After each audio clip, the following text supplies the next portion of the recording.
వందనాలు తెలియజేస్తున్నాను.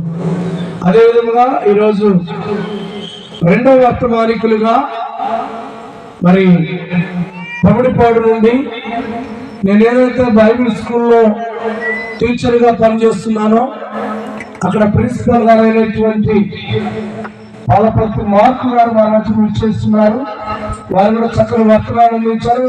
ప్రత్యేకమైన వందనాలు తెలియజేస్తున్నాను.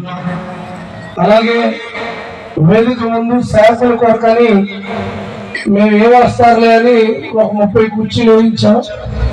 ఆ 30 సరిపోక చాలా మంది సేవకులు ఇటువైపు కూర్చున్నారు.